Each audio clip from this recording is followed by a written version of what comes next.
Bienvenidos al editorial de Murcianistas S.A. Se le queda a uno un sabor agridulce después del partido de ayer ante el Sabadell. Más que nada porque al ir ganando 0-2 en el 85, pues ya casi se saboreaba la victoria. ¿Es un buen resultado el 2-2? Por supuesto que sí. Es un gran punto logrado ante el que iba como líder del grupo, que solo había encajado 6 goles en su estadio en todo lo que va de liga y el Real logró dos. Dos que pudieron ser tres, de no ser por el gol anulado a Flaccus, muy dudoso, y que el VAR de Hacendado no tenía la cámara donde debía, o el tiro al palo de Jorquera, o la ocasión clarísima al final de Víctor Narro que lanzó a las manos de Fuoli. La victoria hubiera certificado la permanencia. Y perdonad que sea repetitivo en esto, pero ¿quién nos hubiera dicho esto cuando empezó el curso? Una permanencia que está en su mano, todo hay que decirlo, pero allá por el mes de agosto que nos iba a decir, por eso digo que soy repetitivo en esto, que nos iba a decir que a estas alturas se iba a estar pensando no en el ascenso, sino en no descender. El Real hizo una primera parte de escándalo, espectacular en todas sus líneas, unos 45 minutos sublimes, de muchos quilates, bien arriba y brutales atrás, con dos canteranos en el eje de la zaga, Jorge García y sobre todo el Kaiser del área, Héctor Pérez. El equipo rindió mucho y bien, pero hasta que la gasolina se agotó. Tanto es así que Curro Torres apuró todo lo que pudo para hacer los cambios. Y sí, ya lo viste, los cambios no sentaron nada bien al Real Murcia en el día de ayer. Fueron cuatro, no se llegó ni siquiera a los cinco permitidos.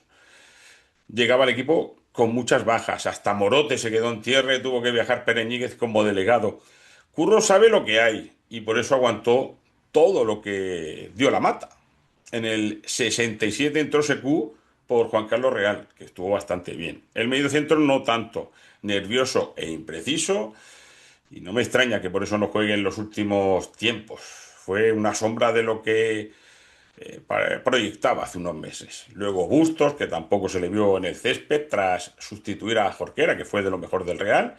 Y una pena que una de las joyas en pretemporada, el mejor extremo de la categoría supuestamente, pues aquí está pasando con más pena que gloria. Quedará en la memoria el golazo que hizo de chilena y para de contar.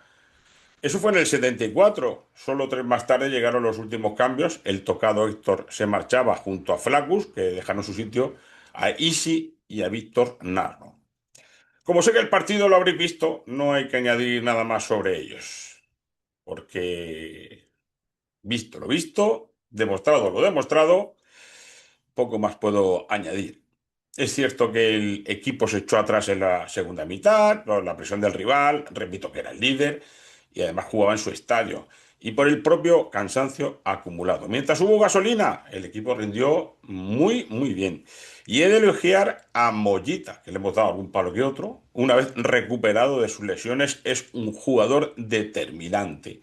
Pide balón, se muestra a sus compañeros y hace una pareja muy buena en el centro del campo junto a Óscar Gil.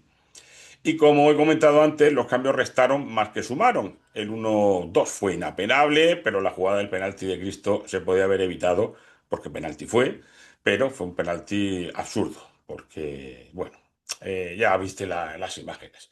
Por cierto, ya empezaron a salir nombres de futuribles entrenadores, que si este, que es el otro, que es el de la moto, y por lo visto no cuentan con Curro Torres, que está sacando un buen rendimiento, una plantilla que no ha tenido o no ha tenido, no ha rendido lo esperado, y los números es lo que cuentan. De momento está sacando un rendimiento a una plantilla que no ha rendido lo esperado. Y me repito, los números son lo que cuentan, o es lo que cuenta. Toca seguir remando. Próxima parada el domingo a las 7 menos cuarto de la tarde ante el Betis Deportivo, que a falta de 9 puntos por jugarse está a 5 de la salvación.